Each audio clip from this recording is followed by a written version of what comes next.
Hello students, welcome to Filler Form YouTube channel. Filler Form YouTube channel पे आप सभी net aspirants का स्वागत है।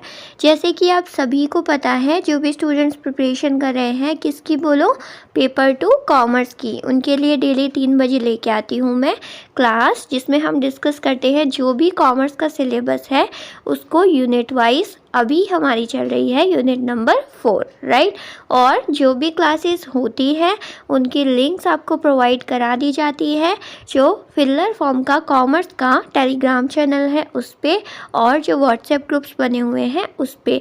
तो सभी के सभी वीडियो के डिस्क्रिप्शन में लिंक अवेलेबल है, वहाँ पे जाके आप क्या कर सकते हो, ज्वाइन कर सकते हो, जिससे आपको टाइम टू टाइम क्या मिल जाएगी, जो भी अपडेट होते हैं वो, और साथ में जो भी क्लासेस होती हैं उनकी लिंक्स, ओके ना। और साथ ही साथ मैं बता दूं, पेपर 2 के साथ साथ आपको किसकी तैयारी भी करनी है, पेपर फर्स्ट की भी। यहाँ पे बिल्कुल free of cost filler form के प्लेटफॉर्म पे आपको अवेलेबल कराई जाती है 4 क्लासेस पेपर फर्स्ट की, जिसमें से एक जीके की होती है, दूसरा थ्योरी कॉन्सेप्ट की होती है, तीसरा आपके एमसीक्यूज़ की होती है। जितने भी पेपर 1 की यूनिट 10 है उसके मिक्स एमसीक्यूज़ यहाँ पे 2 बजे आपके साथ डिस्कस किए जाते हैं। उसके अलावा नाइट में डीआई रीजनिंग और मैथ से रिगार्डिंग जो क्लास चलती है वो होती है, ठीक है। तो सभी क्लासेस आपको लेना है, बिल्कुल भी मिस नहीं करना है, ठीक है ना। उसके अलावा कॉमर्स सब्जेक्ट के अलावा जो स्टूडेंट्स अदर एनी सब्जेक्ट के प्रिपरेशन कर रहे हैं, like history, Hindi, computer science, है ना, तो उनके लिए भी टाइम टू टाइम यहाँ पे क्या कराई जाती है, free of cost class available कराई जाती है। तो कोई भी आपके जो क्लासमेट्स हैं जो अन्य किसी सब्जेक्ट से तैयारी कर रहे हैं, है ना, उनके साथ भी आप शेयर कर सकते हो। चलिए अब आते हैं, बात करें अगर, तो बीच में क्विज होल्ड हो गई थी, लेकिन क्या आज कल से ही कर दिया था, 4 अप्रैल से स्टार्ट क्या क्विजेस को अगेन, ठीक है।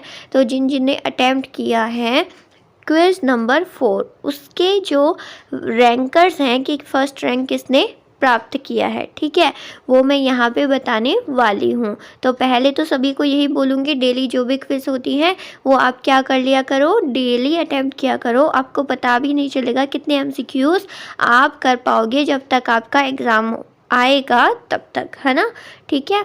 तो देखिए 4 नंबर जो क्विज हुई थी उसमें विनर रहे थे, फर्स्ट रैंकर थे आपके, कौन बोलो, Neeraj Kumar ji. Very good, congratulation to Neeraj Kumar जी।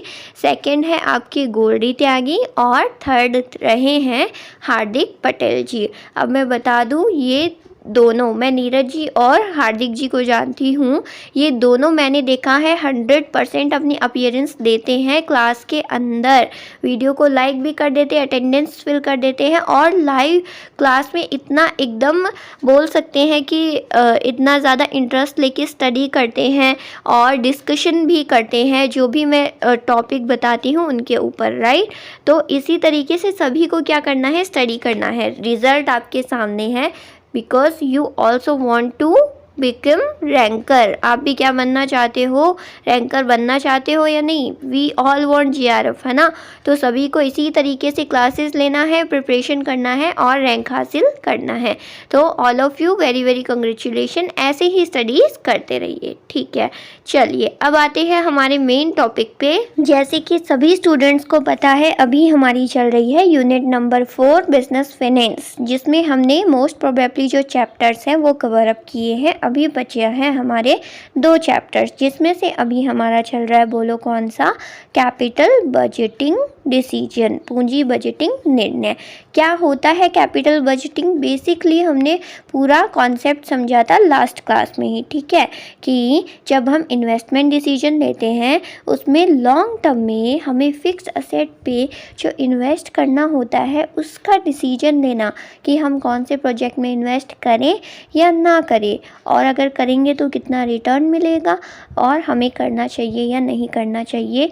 ये सभी डिसीजन लिए जाते हैं किसके अंदर, बोलो, लिए जाते हैं कैपिटल बजटिंग के अंदर। ठीक है, कल हमने देख लिया था इम्पोर्टेंस क्या होती है, क्या होता है कैपिटल बजटिंग, और भी काफ़ी टर्म्स हमने देखी थी। अब आज की क्लास में हम बात करेंगे कि किन किन तरीक़ों से क्या किया जाता है, कैपिटल बजटिंग डिसीजन लिया जाता है। तो कुल मिला के अगर बात करें तो 2 पार्ट में डिवाइड किया है किसको, कैपिटल बजटिंग के जो मेथड्स है, तरीके हैं उनको।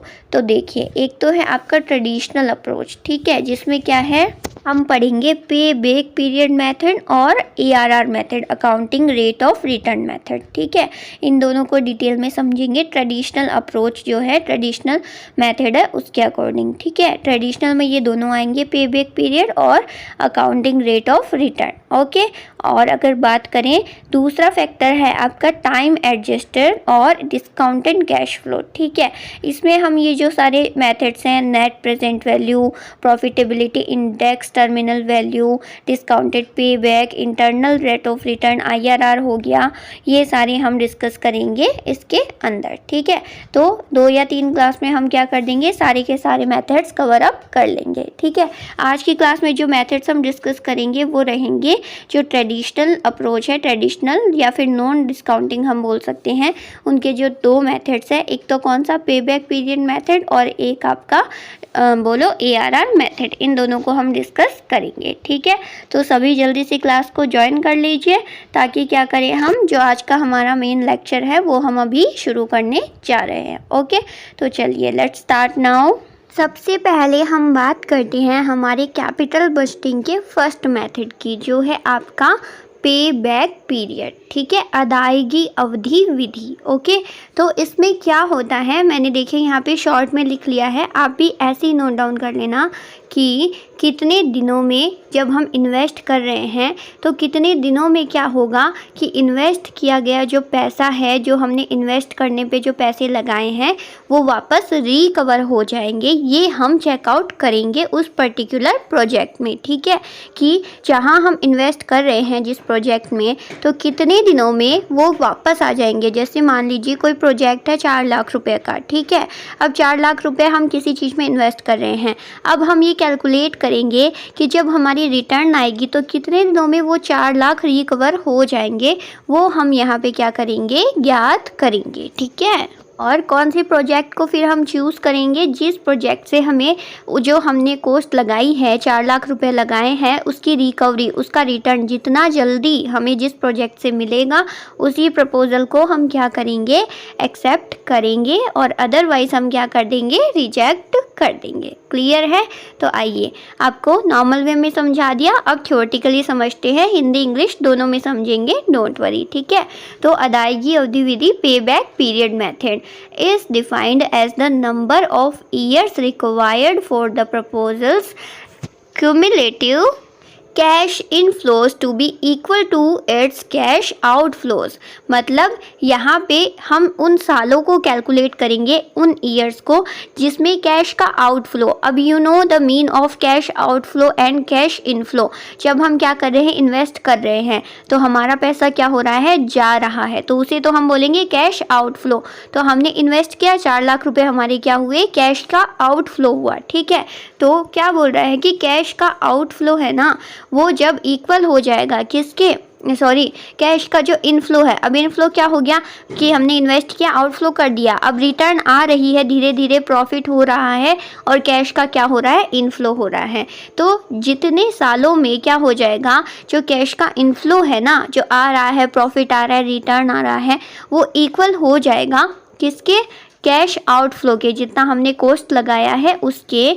तो उसी पीरियड टाइम को डिसाइड करके हम क्या करेंगे, प्रपोजल को एक्सेप्ट करेंगे। जो प्रपोजल जितना जल्दी क्या करेगा, कैश इनफ्लो कैश आउटफ्लो के इक्वल हो जाएगा, उसी प्रपोजल को हम क्या कर लेंगे, एक्सेप्ट कर लेंगे। क्लियर है? आगे देखिए, द पे बैक पीरियड, या पे बैक से आप नाम समझ रहे हो ना कि जो आपने पे किया है वो आपको बैक वापस मिलेगा, जितने टाइम पीरियड में मिलेगा उसको हम यहाँ पे क्या लेके चलेंगे, उसको हम यहाँ पे लेके चलेंगे और डिसाइड करेंगे कि हमें प्रपोजल को एक्सेप्ट करना चाहिए या नहीं। ठीक है, तो therefore can be looked upon as the length of time required for a proposal to break even on its net investment. ठीक है, तो वही कि ये देखा जाएगा कि कितने टाइम पीरियड में कितना रिक्वायर्ड टाइम है जिसमें क्या किया जा रहा है कि जो आपका cash outflow cash inflow cash outflow के इक्वल आ गया है, उस पॉइंट पे ब्रेक इवन पॉइंट आ गया है। ठीक है,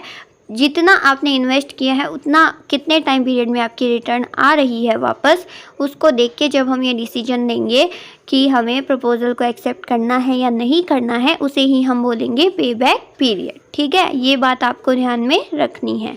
ओके, अब देखिए computation of the payback period, कि जो पे बैक पीरियड है उसको कैलकुलेट किन किन तरीक़ों से किया जा सकता है, कंप्यूट हम कैसे करेंगे। तो 2 पॉइंट्स है जिनके माध्यम से हम इसको क्या करेंगे, कंप्यूट करेंगे। पहला जो शर्त है वो क्या है, when annual cash flows are equal.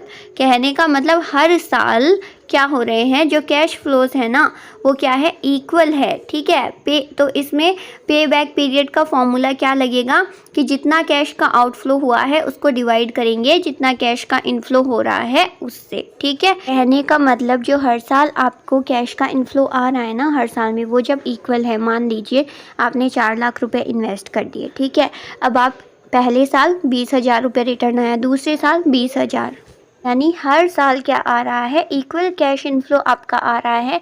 तब हम ये फॉर्मूला लगाएंगे कि जितना आपने कैश आउटफ्लो किया है डिवाइड बाय जितना आपका कैश इनफ्लो हो रहा है उतना, तो हमारा निकल के आ जाएगा पे बैक पीरियड। ठीक है, और उससे हम डिसाइड करेंगे क्या, बोलो कि हमें कौन से प्रपोजल को एक्सेप्ट करना चाहिए। ठीक है, ये तो बात है जब समान होता है कैश फ्लो। ठीक है, अब बात करेंगे जब अनइक्वल होता है, असमान होता है, तब क्या सिचुएशन रहेगी। तो देखिए विद एग्जांपल, यहाँ पे आपका जो एनुअल कैश फ्लो है, वार्षिक जो कैश फ्लो है, ठीक है, वो कितना गिनना है, बोलो 8,000, 6,000, 4,000, 2,000। कहने का मतलब कि 4 साल का जो कैश फ्लो है ना वो क्या नहीं है, फिक्स नहीं है। ठीक है, अलग अलग है। वही अगर फिक्स होता है तो डायरेक्ट हम कैलकुलेट कर लेते हैं, है ना, cash outflow divide by annual cash inflow, है ना। बट यहाँ पे क्या है, डिफरेंट है, अनइक्वल है हर एक साल का। पहले साल में 8,000 है, दूसरे में 6,000 है, तीसरे में 4,000 है और चौथे में 2,000 है। ठीक है, और तो हम किस तरीके से कैलकुलेट करेंगे, हम सबसे पहले क्या निकालेंगे, क्यूमुलेटिव CF निकालेंगे। किस तरीके से निकालते हैं ये CF आपको पता है ना, बहुत सारे जो स्टैटिस्टिक्स के क्वेश्चन होते हैं उनमें भी निकालना होता है, राइट। तो हम CF निकालेंगे सबसे पहले 8,000, फिर सेकेंड ईयर का हम ऐड कर देंगे, 8 में 6,000 तो आ जाएगा 14,000, फिर 14 में नेक्स्ट ईयर का कैश फ्लो आ जाएगा 18,000, जब 4,000 ऐड कर देंगे, आफ्टर दैट जब 18 में 2 ऐड कर देंगे तो कुल आ जाएगा 20,000। ठीक है, तो cash outflow would be ₹20,000, then answer is 4 years। तो अगर आपका कैश आउटफ्लो कितना था, 20,000 था, यानी 20,000 था, हमने 20,000 रुपये क्या किए थे, इन्वेस्ट किए थे। ठीक है, तो आपका पे बैक पीरियड कितना निकल के आएगा, देखो इनफ्लो यानी रिकवरी, 20,000 रुपये की रिकवरी कब हो रही है, मैम विनो हमने जब क्यूमुलेटिव CF बनाया है तो हमारी रिकवरी हो रही है 4 years में। देख रहे हो ना आप, 4 years में क्या हो रहे हैं, 20,000 रिकवर हो रहे हैं। तो इसलिए आपका आंसर क्या हो जाएगा, 4 year आंसर हो जाएगा। डायरेक्ट अगर हमें हमें पता हो कि 20,000 इन्वेस्ट किया है, कैश का आउटफ्लो हुआ है। ठीक है, और वही अगर ऐसा हो कि क्यूमुलेटिव CF एकदम एग्जैक्ट वैसी ना हो, जैसा जितना कैश आउटफ्लो हुआ है उतना, जैसे देखिए कि लाइक कैश आउटफ्लो इज़ ₹18,500, यानी 18,500 रुपये का कैश आउटफ्लो हुआ है, आपने इन्वेस्ट किया है।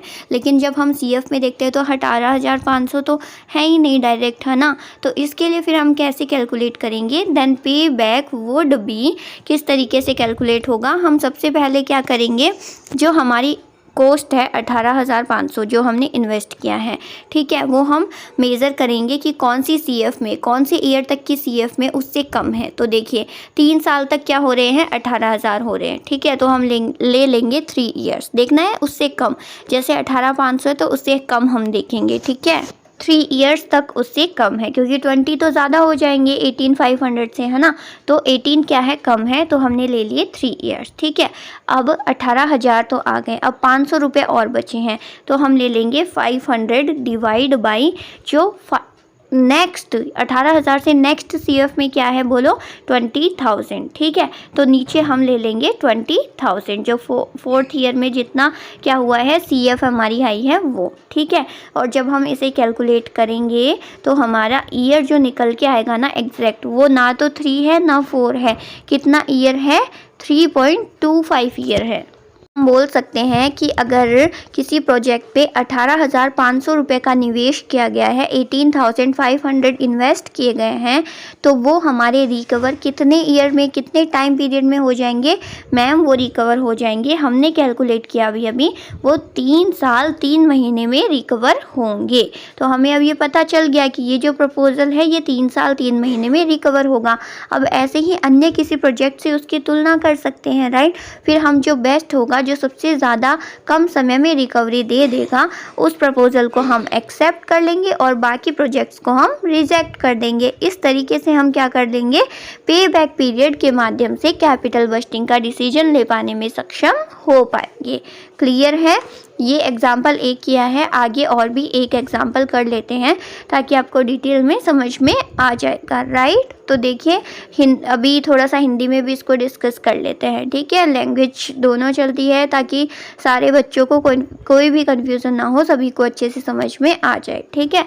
तो इस एग्जाम्पल में क्या देखा हमने कि एक तो जब इक्वल होते हैं तो उसका डायरेक्ट हो जाता है, और अगर अनइक्वल होते हैं तब क्या होगा, अनइक्वल अगर होते हैं तो हम सबसे पहले CF निकालेंगे, फिर हम देखेंगे कितना इन्वेस्ट किया गया है। तो 18,500 इन्वेस्ट किया गया।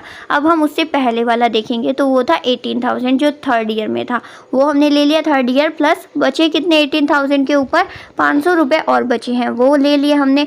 और फिर उसके बाद वाला जो निवेश CF है उसको हमने डिवाइड कर दिया, तो इससे हमारा क्या निकल के आ गया, पे बैक पीरियड निकल के आ गया, ठीक है।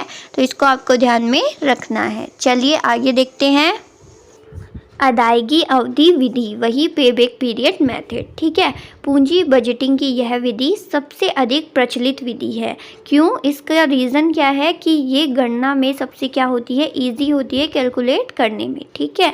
अदायगी अवधि वह समयावधि है, वो टाइम पीरियड है जिसके अंदर संपत्ति में निवेश की जा रही राशि की वसूली व्यवसाय द्वारा कर ली जाती है। अर्थात इस विधि के अंतर्गत उस टाइम पीरियड का पता लगाया जाता है जितने समय में संपत्ति में किया गया मूल या आंतरिक निवेश उसके द्वारा उत्पन्न रोकड़ प्रवाह के द्वारा वसूल कर लिया जाएगा। तो इसमें एज इट इज़ वही बात एक्सप्लेन की है, बोलो क्या, कि क्या होता है पे बैक पीरियड में कि जो आपकी मूल जो आपने निवेश किया है ना, वो क्या होता है, पता लगाया जाता है कि कितने टाइम पीरियड में क्या हो जाएगी, कवर अप हो जाएगी, ओके ना।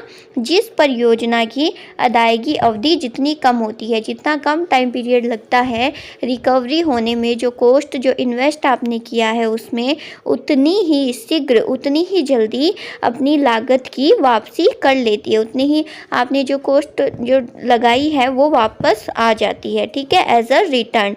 परियोजना जिसकी अवधि प्रबंधकों द्वारा निर्धारित अधिकतम अवधि से अधिक होती है। तो कुछ ऐसे प्रोजेक्ट जिनकी क्या होती है, मतलब कि टाइम पीरियड अधिक होता है, ज़्यादा होता है रिकवरी होने में, उसे क्या कर दिया जाता है, अस्वीकृत कर दिया जाता है, रिजेक्ट कर दिया जाता है, ओके ना। अदायगी अवधि ज्ञात करने के लिए उसके रोकड़ अंतर्वाह को ध्यान में रखा जाता है कि आपने कितना कैश का इनफ्लो आपके पास वापस रिटर्न में आ रहा है, जितना आपने आउटफ्लो किया है उससे, उसको ध्यान में रखा जाता है। क्लियर है। तो आई होप व्हाट इज़ पे बैक पीरियड मेथड आपको अच्छे से समझ में आ गया है। मैंने नॉर्मल वे में, थ्योरेटिकली वे में, हिंदी इंग्लिश दोनों लैंग्वेज में आपको समझा दिया है। क्लियर है। चलिए तो अब आगे देखते हैं। वही कि जो आपका कैश इनफ्लो होता है ना, वो 2 टाइप का होता है। कैसे, एक तो जो इनफ्लो हो रहा है अंतर्वाही मतलब इनफ्लो, ठीक है, प्रतिवर्ष एक समान होता है, अभी मैंने बताया कि इक्वल होता है, राइट। जब रोकड़ अंतर्वाह प्रतिवर्ष समान हो तो अदायगी अवधि की गणना किस माध्यम से की जाती है? इस फॉर्मूले के माध्यम से की जाती है। जो हमने देखा क्या, इनिशियल इन्वेस्टमेंट की जितना इन्वेस्टमेंट हुआ है, जितना विनियोग हुआ है, हमने किया है किसी प्रोजेक्ट पे, ठीक है, या हम करने वाले हैं, उसको हम डिवाइड कर देंगे डायरेक्ट किससे? वार्षिक रोकड़ अंतर्वाह से। जितना हमारा क्या आ रहा है हर साल, जो सेम क्या आ रहा है, इनफ्लो आ रहा है ना रिटर्न में, उससे हम डिवाइड कर देंगे। किस तरीके से बोलो? तो इसको जो निवेश है इसको हम कैश आउटफ्लो भी बोल सकते हैं। तो मैंने अभी फॉर्मूला बताया था cash outflow divide by cash inflow, तो वही बात इसमें है, ठीक है ना। तो जैसे मान लीजिए आपने निवेश किया 4 लाख का, ठीक है, तो वो तो आ जाएगा ऊपर प्रारंभिक विनियोग राशि, इनिशियल इन्वेस्टमेंट। अब डिवाइड बाई, अब हर साल, हर 1 2 3 साल में क्या आ रही है आपकी? इक्वल क्या आ रही है? इनफ्लो आ रहा है 20,000 मान लीजिए। तो हम कैसे कैलकुलेट करेंगे? 4 लाख डिवाइड बाई जब हम 20,000 करेंगे तो बोलो कितने आ जाएंगे मैम? आ जाएंगे 20 ईयर्स। यानी आपकी जो मेन कॉस्ट है ना, जो मेन इन्वेस्टमेंट है, उसकी रिकवरी कितने सालों में होगी? 20 सालों में होगी। अगर आपकी हर साल जो क्या आ रही है इनफ्लो इक्वल आ रहा है 20,000। क्लियर है? इसको तो हम नॉर्मली भी कैलकुलेट कर सकते हैं इजीली। अब इसका एग्जाम्पल भी दे रखा है यहाँ पे। एक्स कंपनी लिमिटेड ने एक मशीन क्रय की, ठीक है, एक्स लिमिटेड ने एक मशीन फिक्स्ड असेट पे इन्वेस्ट किया जिसका मूल्य कितना था? 3 लाख रुपए था, 3 लाख रुपीस था, और उसका जीवन वर्ष कितना था? बोलो 7 ईयर्स था, ठीक है, जिसमें प्रत्येक वर्ष हर साल क्या होता था? 1,20,000 1,20,000 का कैश इनफ्लो रोकड़ अंतर्वाह होगा, ऐसा समझा जाता था या फिर ऐसा फोरकास्ट किया गया, ठीक है। तो आपको गणना करनी है पे बैक पीरियड के माध्यम से। तो अब फॉर्मूला वी नो, इसमें क्या है, हमने देख लिया कि हर साल सेम इक्वल क्या हो रहा है? कैश इनफ्लो हो रहा है। तो हम क्या करेंगे? या तो बोल दो कैश आउटफ्लो या बोल दो इनिशियल इन्वेस्टमेंट या आंतरिक विनियोग राशि, ठीक है। उसको हम डिवाइड कर देंगे किससे? जो एनुअल क्या हो रहा है हमारा, एनुअल कैश इनफ्लो हो रहा है उससे। तो अब हमने इन्वेस्टमेंट कितने का किया था? 3 लाख का, और हमारा इनफ्लो कितना आ रहा है हर साल? इक्वली 1,20,000। तो हमने डिवाइड कर दिया 3 लाख डिवाइड बाई 1,20,000। तो हमारा जो पे बैक पीरियड मेथड से कैलकुलेशन हुआ तो ईयर्स निकल के आ गए 2.5 ईयर्स, या हम बोल सकते हैं 2 वर्ष 6 महीने, ठीक है। तो इस तरीके से कैलकुलेट हो जाएगा। आई होप क्लियर है, बहुत इजी है ये तो, है ना। उपरोक्त उदाहरण में क्या हुआ है, इस एग्जाम्पल में मशीन की जो पे बैक पीरियड है ना, अदायगी अवधि 2 वर्ष 6 माह निकल कर आई है, जिसका अर्थ है कि मशीन अपने अतिरिक्त विनियोग को जो अभी तक कैश आउटफ्लो हुआ है उसको, मतलब उसकी इकोनॉमिक लाइफ 7 साल की है, लेकिन वो रिकवरी कब भी कर लेगी? 2 साल 6 माह में सारा पैसा जो कॉस्ट में लगा है, जो इन्वेस्टमेंट में लगा है, वो वसूल कर लेगी 2 साल 6 महीने में, ठीक है। तो अब फर्म फिर ये डिसाइड लेगी कि उस मशीन को परचेज करना चाहिए या नहीं करना चाहिए। आई बात समझ में? व्हाट इज़ पे बैक पीरियड? जब हमने देख लिया कि जब समान होती है कैश इनफ्लो हर साल, तब, ठीक है। अब आगे बात करते हैं, जब कैश इनफ्लो क्या होता है? हर साल सेम नहीं होके अनइक्वल होता है, असमान होता है, तब किस तरीके से कैलकुलेट करेंगे? अभी हमने देखा, एक और एग्जांपल करेंगे तो हमें अच्छे से समझ में आ जाएगा विद फॉर्मूला, राइट। तो देखिए, जब किसी विनियोग से प्राप्त होने वाले जो कैश इनफ्लोज हैं वो अगर अलग अलग होते हैं, अर्थात समान नहीं होते हैं, तो इस दशा में सबसे पहले होने वाले वार्षिक अंतर्वाहों का संचय योग ज्ञात किया जाता है, राइट। वही देखा ना हमने, CF जिसे बोलते हैं संचय योग, ठीक है, वो ज्ञात किया जाता है। फिर उसकी सहायता से पे बैक पीरियड अदायगी अवधि की गणना की जाती है, जिसके लिए ये फॉर्मूला है जिसका हम यूज़ करेंगे। फॉर्मूला क्या है? E + B divide by C, ठीक है, इजी है ना। ABC एक ही जगह E है, तो E + B divide by C। तो अब क्या मतलब है E, B और C का? देखिए, ई का मतलब कंप्लीट ईयर्स, ठीक है, जितने भी ईयर्स में समाप्त हो रहा है वो ईयर्स, ठीक है। जब हम क्वेश्चन करेंगे तो समझ में आ जाएगा, अभी हमने किया भी था तो उससे भी थोड़ा आपको पता चल रहा होगा, राइट। और बी का मतलब होता है कि balance amount of initial investment not recovered. हमने देखा था 8,000 है, जिसमें से 8,000 तक जो ईयर्स आए वो हमने ई में ले लिए, कितने 3 ईयर्स। अब बचे कितने 500, वो क्या हो गए आपके बी। जो बचा हुआ अमाउंट है जो रिकवर नहीं हुआ है 500, वो ले लिया हमने बी, उसको बोलेंगे बी, ठीक है। अब सी का क्या मीनिंग हुआ, next cash inflow from which balance will be recovered, ठीक है ना। तो चलिए अब हम करते हैं क्वेश्चन, जिससे आपको और भी ज़्यादा प्रैक्टिस भी हो जाएगी और समझ में आ जाएगा, राइट। तो देखिए ये एग्जाम्पल है जिसमें क्या है, कैश इनफ्लोस अलग अलग ईयर्स में दिए हुए हैं। फर्स्ट ईयर में 1 लाख, फिर सेकंड में 1,20,000, थर्ड में 150, फोर्थ में 160, फिर फिफ्थ में अगेन 120, 1,130, इस तरीके से, ठीक है। ये सारे कैश इनफ्लोस दिए गए हैं हर एक साल के, जो कि अनइक्वल है, अलग अलग है, राइट। तो अब पे बैक पीरियड की गणना किस तरीके से की जाएगी, सर्वप्रथम हम उपरोक्त रोकड़ अंतर्भाव का क्या करेंगे, CF संचय योग ज्ञात करेंगे, ठीक है। तो 1 लाख हो गया, 1 लाख में हमने 120 ऐड कर दिया तो आ गए 220, फिर 220 में 150 ऐड कर दिया तो आ गए 370। इस तरीके से हमने पूरी CF क्या कर ली है, बना ली है। आई होप आपको आता है संचय बारंबार तक कैसे CF हम निकालते हैं, है ना, ठीक है। तो यहाँ पे हमने संचय रोकड़ अंतर्वाह निकाल लिया है। अब देखिए इन्वेस्टमेंट कितने का हुआ है, तो ई बराबर 2 वर्ष है, क्यों, क्योंकि वे पूर्ण वर्ष हैं जिसमें रोकड़ अंतर्वाह है, आंतरिक निवेश से बस थोड़ा ही कम है, और अगला संचय योग आंतरिक निवेश से अधिक है। कैसे, देखिए हमने इन्वेस्टमेंट कितने का किया था, हमने किया था 3 लाख रुपीस का इन्वेस्टमेंट किया था, ठीक है। अब देखिए 3,70,000 तो ज़्यादा है, तो हम कितने साल तक काउंट करेंगे, 2 साल तक, ठीक है। पर 2 साल में 2,20,000 रुपये हमारे क्या हो रहे हैं, रिकवर हो रहे हैं, तो हम ई तो ले लेंगे 2 ईयर्स, ठीक है। अब बात करें बी में कौन सी अमाउंट आती है जो रिकवर नहीं हुई होती है, ठीक है। तो 3 लाख में से 2,20,000 रिकवर हो गई, तो बची कितनी बोलो, बची 80,000, तो उसे हम बोलेंगे बी, राइट, जो रिकवर अमाउंट नहीं हुई है। फिर हम लेते हैं नेक्स्ट ईयर का इनफ्लो, जो कि कितना है, 2 साल तक का हमने देख लिया, फिर जो अमाउंट रिकवर नहीं हुई वो हमने ले लिया। अब नेक्स्ट ईयर का कितना इनफ्लो हुआ है मैम, हुआ है 1,50,000, देखिए तीसरे साल में हुआ है ना, तो इसको हम मानेंगे क्या, ये क्या हो जाएगा, सी, ठीक है। तो फॉर्मूला यही था हमारा क्या, E + B / C, ठीक है। तो E हो गया 2 और B अभी हमने कैलकुलेट किया कितना, 80,000, और C हो जाएगा 1,50,000, क्लियर है।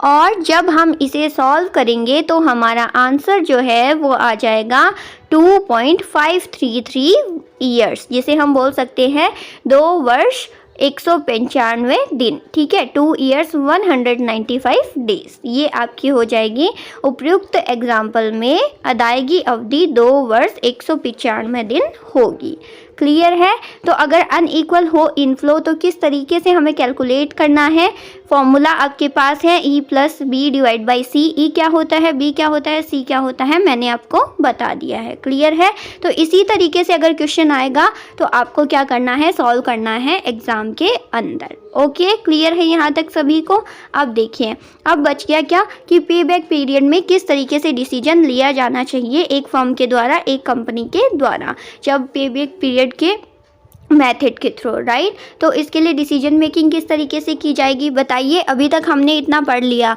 मैम, वी नो कि जिस प्रोजेक्ट की रिकवरी जितनी जल्दी होगी, यानी जो कॉस्ट लगाई है उससे जितनी जल्दी, जितने कम सालों में रिकवरी हो जाएगी, उसी प्रोजेक्ट को हम क्या कर लेंगे, एक्सेप्ट कर लेंगे, और बाकी प्रपोजल्स को हम रिजेक्ट कर देंगे। ये हमने देख लिया है ना। तो वही है कि डिसीजन रूल क्या रहेगा, the payback period calculated for a proposal is to be compared with some predetermined target period, कि इतने टाइम पीरियड में रिकवरी हो पाएगी या नहीं हो पाएगी, उससे हम क्या करेंगे, कंपेयर करेंगे। If the payback period is more than the target period, मतलब जितना टारगेट पीरियड हमने डिसाइड किया है उससे अगर ज़्यादा पे बैक पीरियड है तो हम क्या कर देंगे, रिजेक्ट कर देंगे, अदरवाइज हम एक्सेप्ट कर लेंगे, राइट। फर्दर आगे, if the different proposals are to be ranked in order of priority, यानी अलग अलग प्रपोजल्स हैं, उनके हमने टारगेट पीरियड डिसाइड कर रखे हैं, तो हम प्रायोरिटी किसको देंगे? Then the proposal with the shortest, जो क्या होगा, शॉर्टेस्ट ईयर में, शॉर्टेस्ट टाइम पीरियड में क्या करेगा, रिकवरी कर देगा कॉस्ट की उसको, ठीक है। तो पे back period will be first in the priority list, तो हम किसको रखेंगे, पे बैक पीरियड को प्रायोरिटी लिस्ट में रखेंगे कि जो प्रोजेक्ट सबसे कम समय में रिकवरी कर रहा है उसी प्रोजेक्ट को प्रायोरिटी दी जाएगी और उसी को एक्सेप्ट किया जाएगा। ये डिसीजन रूल होता है पे बैक पीरियड के अंदर, क्लियर है। तो देखिए, अगर सिंगल प्रोजेक्ट होता है तो उसे कंपेयर करेंगे कि जो हमने पहले से जो निश्चित टारगेट डिसाइड कर रखा है कि आज अगर हम इतना पैसा लगाएंगे तो इतने दिनों में हमें इस प्रोजेक्ट से रिकवरी हो जाएगी, उस टारगेट को हम प्री डिटरमाइन कर लेंगे, ठीक है। अगर जो टारगेट है पे बैक पीरियड का वो एक्चुअल पे बैक पीरियड से क्या है, कम है, ठीक है।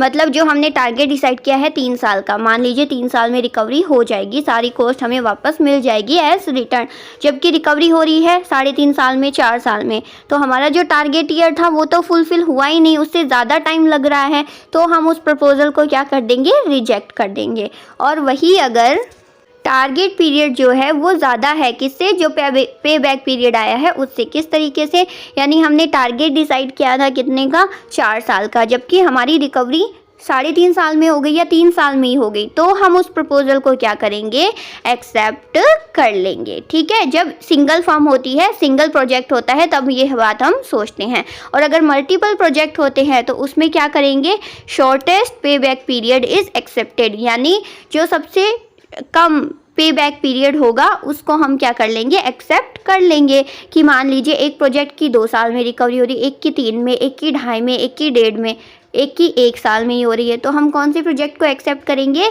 1 साल में जिसकी रिकवरी हो रही है, जो हमने इन्वेस्ट किया है उसका रिटर्न हमें मिल रहा है पूरा का पूरा, तो हम उस प्रपोजल को एक्सेप्ट कर लेंगे, ठीक है। तो इस तरीके से पे बैक पीरियड के माध्यम से डिसाइड किया जाता है कि कौन से प्रोजेक्ट को एक्सेप्ट किया जाना चाहिए और कौन से को नहीं किया जाना चाहिए या फिर रिजेक्ट किया जाना चाहिए। पूरा का पूरा कॉन्सेप्ट जो फर्स्ट मेथड है पे बैक पीरियड मेथड, अदायगी अवधि विधि, उसको मैंने एकदम नॉर्मल वे में, हिंदी लैंग्वेज में, इंग्लिश लैंग्वेज में हर एक तरीके से समझा दिया है, एग्जाम्पल्स करवा दिए हैं, 2 क्वेश्चंस करवा दिए हैं। आई थिंक इस मेथड में अब आपको कोई भी डाउट नहीं होना चाहिए। सभी मुझे कमेंट में ज़रूर बताएंगे कि आपको अच्छे से समझ में आ गया है, ठीक है ना।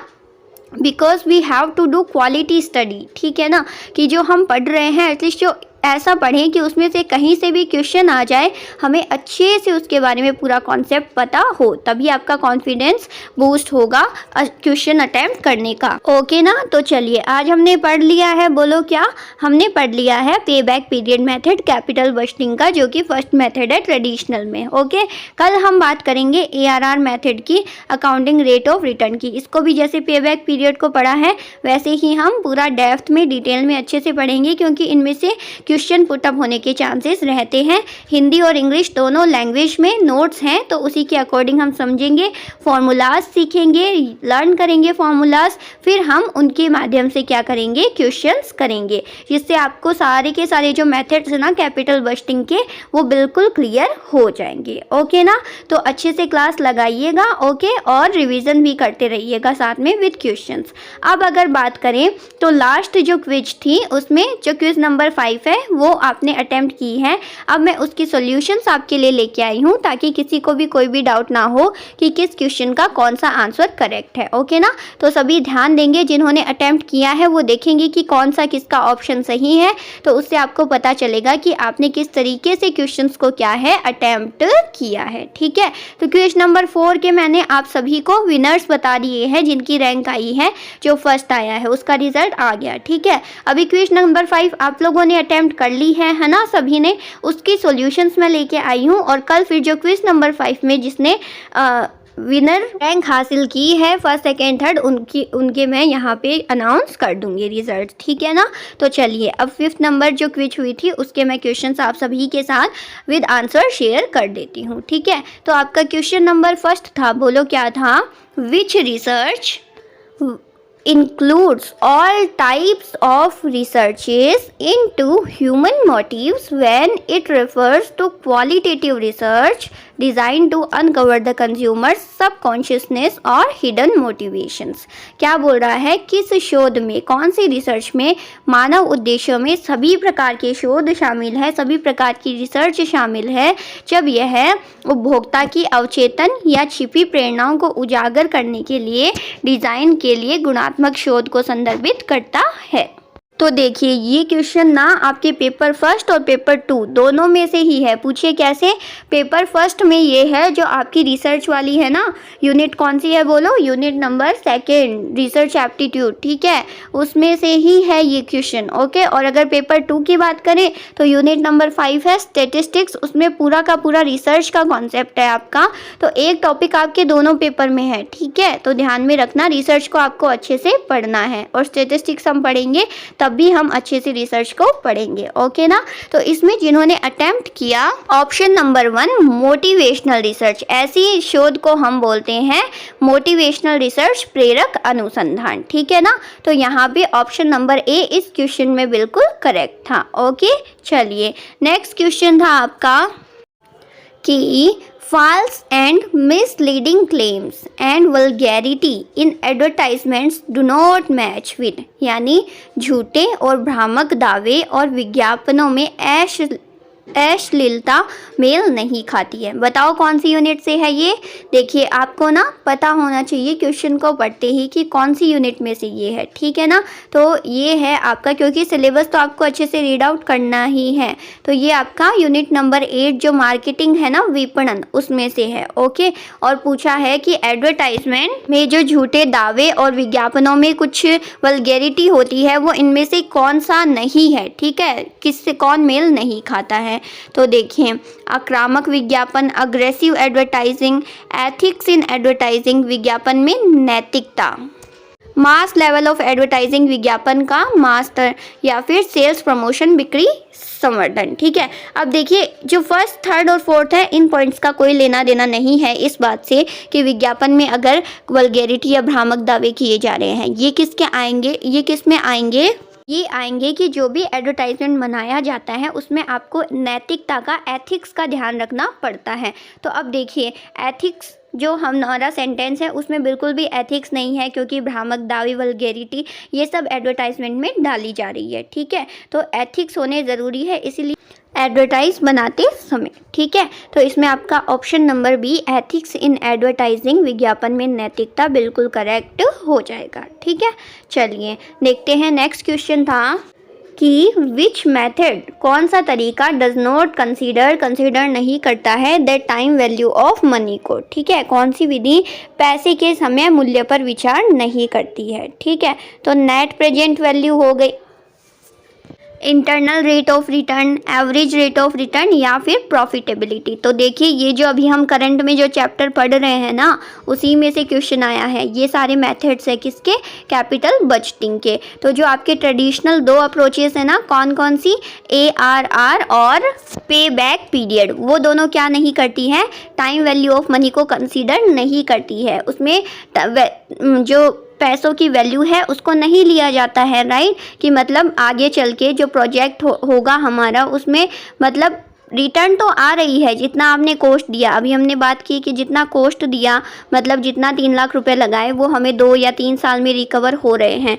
लेकिन क्या 2 या 3 साल बाद उन 3 लाख रुपए की वैल्यू वही रहेगी जो जब हमने 2 साल पहले लगाए थे जितनी थी? नहीं रहेगी। क्यों? क्योंकि पैसों का जो मूल्य है वो क्या होता है, घटता है। एक ज़माने में जहाँ 1 रुपये में 4 गोलगप्पे मिलते थे, अब यहाँ 1 रुपये में 1 गोलगप्पा भी नहीं मिलता है। तो अब चेंज किस में हुआ है, 1 रुपये की वैल्यू में चेंज हुआ है, राइट। तो पे बैक पीरियड और ARR मेथड ये दोनों क्या कंसीडर नहीं करते हैं, टाइम वैल्यू ऑफ मनी को कंसीडर नहीं करते हैं। बाकी जो हम आगे के जो भी मेथड्स पढ़ेंगे वो सभी टाइम वैल्यू ऑफ मनी को भी कंसीडर करके चलते हैं। तो इसमें कौन सा ऑप्शन सही हो जाएगा बोलो, सीधा सीधा हमें समझ में आ रहा है ARR method, average rate of return method बिल्कुल करेक्ट हो जाएगा, क्योंकि वो टाइम वैल्यू ऑफ मनी को कंसीडर नहीं करता है। ओके, तो ऑप्शन नंबर 3 इसमें बिल्कुल करेक्ट था, option number C. Okay, next है फिर विच फॉर्मूला इज यूज्ड, कौन सा फॉर्मूला यूज किया जाता है measure the degree of operating leverage को मेज़र करने के लिए। ठीक है, तो इसमें आपका ऑप्शन बिल्कुल सही हो जाएगा, कौन सा बोलो, option number B, C divide by EBIT, contribution divide by earning before interest and tax. ये फॉर्मूले से हम क्या करते हैं, कैलकुलेट करते हैं ऑपरेटिंग लेवरेज को, परिचालन बोलो किसको, परिचालन उत्तोलक को। ठीक है, हालांकि अभी जो लेवरेज टॉपिक है वो हमारे जो सिलेबस है उसमें कंसीडर नहीं है। ठीक है, लेकिन जो PYQs है उनमें था, तो उसमें से क्वेश्चन आया हुआ है। ओके, चलिए नेक्स्ट क्वेश्चन था आपका क्विज नंबर 5 में, क्वेश्चन नंबर 5 जो आपको अच्छे से आना चाहिए था, क्योंकि कॉस्ट ऑफ कैपिटल हमने अच्छे से पढ़ लिया है। ठीक है, पूछा है which one is more appropriate for cost of retained earning. ठीक है, प्रतिधारित आय की लागत के लिए कौन सा अधिक उपयुक्त है। आपको 3 सेंटेंसेस दिए थे, पहला कि weighted average cost of capital, दूसरा opportunity cost to the firm, और तीसरा expected rate to return by the investor. ठीक है, अब देखिए ये जो दोनों है ना, फर्स्ट और थर्ड, ये ओवरऑल कॉस्ट ऑफ कैपिटल की बात करते हैं, और हमें जानना किसका है, रिटेन्ड अर्निंग का। तो मैंने बताया था कि जो 3 कॉस्ट होती है KD, KP और KE, उनकी तो क्या होती है, एक्सप्लिसिट कॉस्ट होती है, जबकि जो रिटेन्ड अर्निंग है उसकी इम्प्लिसिट कॉस्ट होती है, जिसे हम बोल सकते हैं अपॉर्चुनिटी कॉस्ट भी। राइट, मैंने सब बताया था आपको, अगर याद हो जिन जिन ने कॉस्ट ऑफ कैपिटल की क्लास ली है ना। ऑप्शन में से वो ऑप्शन जो रिटेन्ड अर्निंग से बिल्कुल मेल खाता है वो है आपका ऑप्शन नंबर बी, कि जो रिटेन्ड अर्निंग्स है वो क्या होती है, अवसर लागत होती है फर्म की। ठीक है ना, और बाकी ये बोला है ना weighted average cost of capital, expected rate of return, ये ओवरऑल कॉस्ट ऑफ कैपिटल को हम बोलते हैं। राइट, मैंने बताया था ना कॉस्ट ऑफ कैपिटल को हम मिनिमम रेट ऑफ रिटर्न भी बोल सकते हैं। ठीक है, तो इस तरीके से ऑप्शन नंबर बी इसमें करेक्ट है। तो हमने क्विज नंबर 5 है उसके क्वेश्चन सॉल्व कर लिए हैं। अब आपको नेक्स्ट जो क्विज है, हर एक क्विज जैसे जैसे आती है उन सभी को क्या करना है, अटेम्प्ट करते जाना है। आपको पता भी नहीं चलेगा जब तक एग्ज़ाम आएगा, तब तक आपके क्वेश्चंस के माध्यम से भी कितनी तैयारी हो जाएगी, पेपर 1 की भी और पेपर 2 की भी।